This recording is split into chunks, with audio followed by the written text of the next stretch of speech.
E eu tô otimista com o curto prazo, mas o médio e longo prazo está bastante comprometido e é o que eu quero mostrar para vocês agora. O que eu quero dizer é que eu tô pessimista com o médio e longo prazo no Brasil. Vamos lá. Vou fazer uma explicação aqui que eu já venho batendo nessa tecla há algum tempo e quero que cada vez mais isso fique evidente na cabeça de todo mundo que me acompanha por aqui. Olha só, estou aqui no blog do IBRE, da FGV, Fundação Getúlio Vargas, e eles, né, calculam algo muito importante para a economia, que é o hiato do produto na economia. Algo citado pelo Copom, comitê que decide a nossa taxa de juros a cada 45 dias, em todas as atas, em todos os comunicados. Tá? Em todos, sem exceção. Tá? Então isso é algo muito importante e você tem que prestar atenção. O que é isso aqui? O que você está vendo nessas linhas? Né? Você está vendo aqui nessa linha azul o PIB efetivo do Brasil e nessa linha laranja o PIB potencial do Brasil. O que significa isso?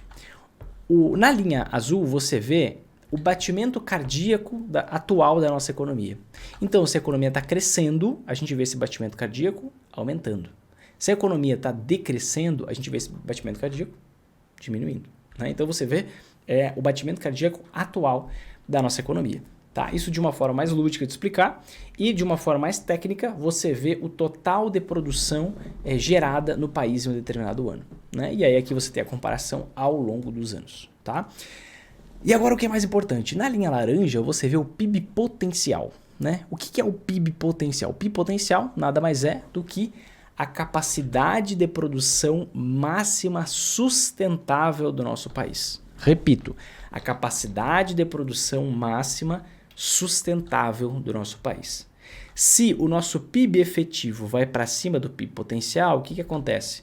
A gente começa a ter um consumo, uma produção muito maior do que o nosso consumo é capaz do que a nossa força de consumo é capaz de consumir. A gente coloca um nitro, um turbo na economia e a gente faz ela bombar no curto prazo, mas como ela não tem capacidade de sustentação, a gente tem uma crise depois. Então, normalmente, se a gente vê esse PIB efetivo indo para cima do PIB potencial durante algum tempo, a gente vê um novo surto de inflação. Tá? Calma lá, vamos começar. Tecnicamente é assim. De uma forma mais lúdica e dinâmica, como é que eu posso te explicar isso? Imagina que tem um corredor com 40 anos de idade, tá? E qual é o batimento cardíaco máximo dele? Qual é o PIB potencial dele? 220 menos a idade, 180. 180 batimentos por minuto, tá? O que acontece se um corredor ele correr a 200 batimentos por minuto durante um tempo relevante? Ele vai ter um problema no coração, ele vai ter uma doença, ele vai ter algo... A saúde dele vai ficar impactada, ele vai para a UTI em algum momento se ele não parar. O que acontece com a nossa economia? A mesma coisa. Tanto que, olha só, a gente vê nessa linha, essas colunas, na verdade, cinzas, o hiato do produto. O que é o hiato do produto? É o PIB efetivo menos o PIB potencial. PIB efetivo menos PIB potencial. O que é o normal? Você ter um hiato do produto negativo. Você ter um PIB potencial maior que o efetivo. Porque assim, a capacidade produtiva do país sustentável vai crescendo e você vai crescendo atrás. Assim você consegue ter um crescimento constante com o passar do tempo. Assim você consegue ter um crescimento americano, eu poderia dizer. Mas nós temos um crescimento toda hora tropeçando, indo para a oficina, arrumar o carro. Essa é a história. Por quê? Por causa do PIB efetivo potencial. Você pode perceber que sempre que o nosso hiato do produto fica positivo, ou seja, quando o PIB efetivo vai para cima do potencial, a gente tem uma crise logo à frente. Essa crise a gente vê pela queda na produção do país. A gente vê pela diminuição, pela queda dessa linha azul. E aí a gente volta para um patamar de PIB potencial, hiato do produto negativo. Daqui a pouco a gente bomba a economia, vem uma nova crise. Aí a gente consegue crescer com o PIB potencial. Bomba a economia, vem uma nova crise. Bomba a economia, vem uma nova crise. E agora a gente está justamente numa etapa onde o hiato do produto começou a ficar positivo desde o início de 2023. O que é isso, o hiato do produto o hiato do produto ficou positivo desde o início de 2023? Desde o início de 2023, a gente vê o nosso PIB efetivo acima do PIB potencial. A gente vê a nossa economia pulsando em uma capacidade acima da capacidade máxima sustentável da economia. Qual é o grande problema do Brasil hoje? A gente está com esse PIB potencial, a capacidade produtiva do país, estagnada há uma década aproximadamente. A gente precisa elevar isso. Vamos voltar aqui para o último momento, que é até mais recente na nossa memória, onde a gente teve esse PIB efetivo acima do potencial, onde a gente teve esse corredor chamado Brasil, com a economia pulsando, né, o coração da economia pulsando, com batimento cardíaco acima da frequência cardíaca máxima. Nós tivemos, ali em 2009, logo após o surto de 2008, do estouro da bolha imobiliária americana, nós tivemos muita injeção de capital estatal no país, por meio de PAC, por meio de diversos programas, para tentar fazer a nossa economia não sentir a crise de 2008. Né? Isso deu certo, a gente teve um impacto rápido e depois a gente já teve um retorno da economia. Qual foi o grande problema? Aqui surgiu aquele termo mais famoso hoje, chamado voo de galinha. O que é um voo de galinha? Né? É justamente você ter um crescimento não sustentável na economia. Então a gente teve um momento de crescimento que foi acima do nosso PIB potencial, um crescimento acima da capacidade produtiva máxima sustentável, e naturalmente depois a gente voltou para a estaca zero na crise entre 2014 e 2016, que foi a maior crise da história republicana do Brasil. Então desde o Brasil República a gente nunca teve uma crise tão grande que equivaleu a 2020. Essa crise aqui, ó, entre 2014 e 2016. Então a gente vê claramente que o hiato do produto positivo, ou seja, o PIB efetivo acima do potencial, faz com que, com o passar do tempo, a gente tenha um surto inflacionário, tivemos uma inflação de mais de 10%, enquanto o mundo tinha uma inflação de 1% lá em 2015, o que nos levou para a maior crise da história republicana do Brasil, entre 2014 e 2016, quedas grandiosas das ações naquele período. Né? E hoje a gente parece estar começando a repetir a dose. Por quê? Quando você tem a taxa Selic em queda, como está agora, a gente está estimulando o PIB efetivo. Porque a gente está permitindo que as empresas se endividem mais, permitindo que elas produzam mais. Só que a gente está com as famílias com um endividamento muito grande. A gente está com um problema de restrição no aumento da nossa capacidade produtiva.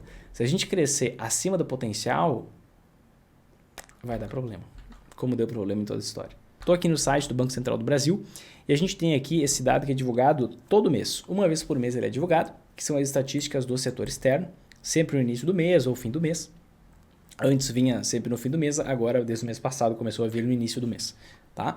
E a gente vê aqui, ó, investimento direto no país, ingresso líquido acumulado em 12 meses. O que é o investimento direto no país? O investimento direto no país nada mais é do que todo aquele dinheiro que entra no Brasil para ser investido na economia real. Ou seja, na construção de fábricas, na complexidade tecnológica das empresas, complexidade no sentido positivo da palavra, certo? Na aplicação de novas tecnologias aos negócios, em efetivamente colocar empresas aqui, gerar emprego, aumentar a capacidade de produção do Brasil. E o que a gente vê acontecendo desde janeiro de 2023? A gente vê queda atrás de queda no investimento direto no país.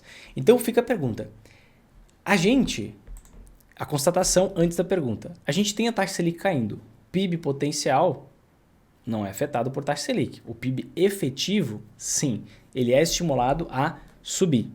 Só que o PIB potencial ele é estimulado por meio do investimento direto no país. Só que o investimento direto no país só tem caído.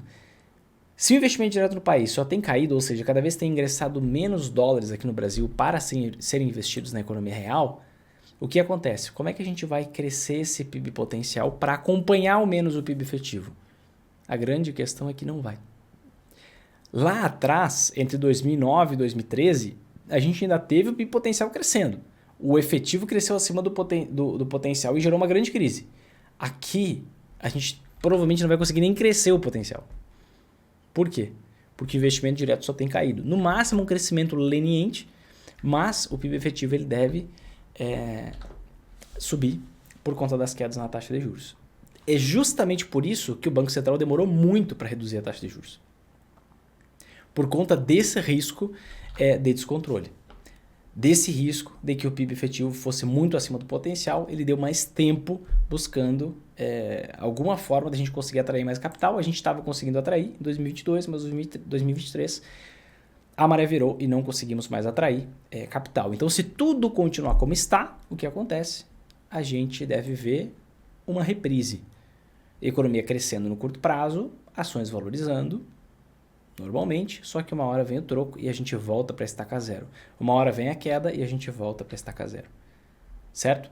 Então, curto prazo, na minha visão, ótimo para o Brasil, mas o médio e longo prazo está comprometido porque a história aqui está se repetindo e a gente não tem um impulsionador para esse movimento. Ah, Vinícius, mas e se o governo fizer o PAC e estimular a economia com dinheiro do Estado, ele vai aumentar a sua dívida. E se aumentar a sua dívida, o risco fica muito maior, o prêmio exigido no Brasil fica muito maior e você não vai atrair capital. Não adianta nada. Antes a gente tinha superávit. Essa estratégia podia dar certo no passado. Hoje não dá certo. E olha que nem deu certo, né? Nesse período aqui. Mas poderia, se você controlasse bem, não influenciasse tanto, poderia, mas nem deu certo. Então, a constatação. Hoje o Brasil não tem mais para onde crescer. A gente tem uma capacidade ociosa na indústria muito grande, mas superestímulo em vários outros setores. A gente não tem mais para onde crescer. Por isso que eu ressalto essa questão do preço nas zonas do Brasil. O que me atrai no Brasil é o preço. Preço muito baixo, mas capacidade de crescimento, infelizmente, a gente não tem.